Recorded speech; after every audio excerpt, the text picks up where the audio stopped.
A year ago, Israel began a 3-week onslaught on Gaza in which over 1,000 Palestinians died. An Israeli blockade remains, a situation which protesters in Washington, D.C. say is causing severe hardship to Gazans. Lauren Lister reports. For many, a coming new year is a time to reminisce and celebrate. But for these people gathered here on a Washington, D.C. street corner on a freezing night, let Gaza live!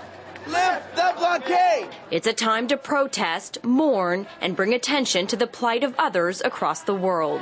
Free, free Palestine! They're marking the new year this way because of the one-year anniversary of the Israeli invasion of Gaza. The 3-week military assault killed more than 1,000 Palestinians and 13 Israelis after tension erupted into devastating violence. Though a ceasefire was reached, these people argued the humanitarian crisis in Gaza is still raging.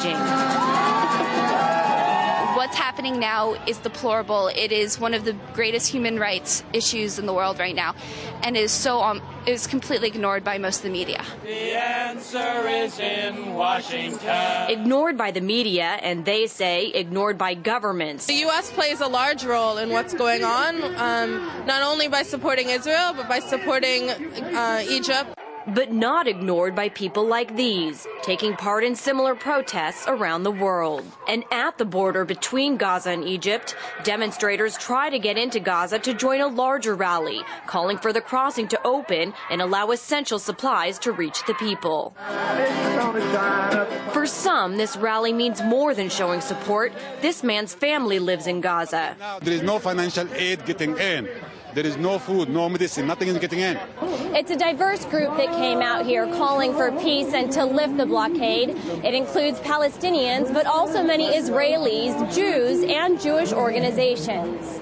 I just don't agree with what the Israeli government is doing. I think that as a Jewish American especially, I feel the need to speak up about this because a lot of my community supports what Israel's doing. Israel exists to protect people who are Jewish. And I feel that a lot of what they've done is made our future in the world less safe.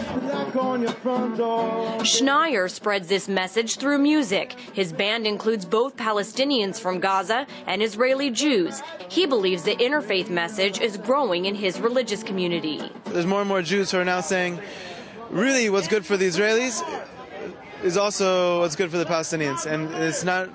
To be one-sided is not helping anyone. But for some protesters, enough is enough. The occupation has gone on for more than 40 years, and it's the result of racism. For Israel's part, Gaza is a launching pad for terrorist attacks against it, and Gaza's government, with its ties to Iran, remain a security threat. But while the politicians shake their fists, the fight for everyday Palestinians is for food, medicine, and security. Lauren Lister, RT, Washington, D.C.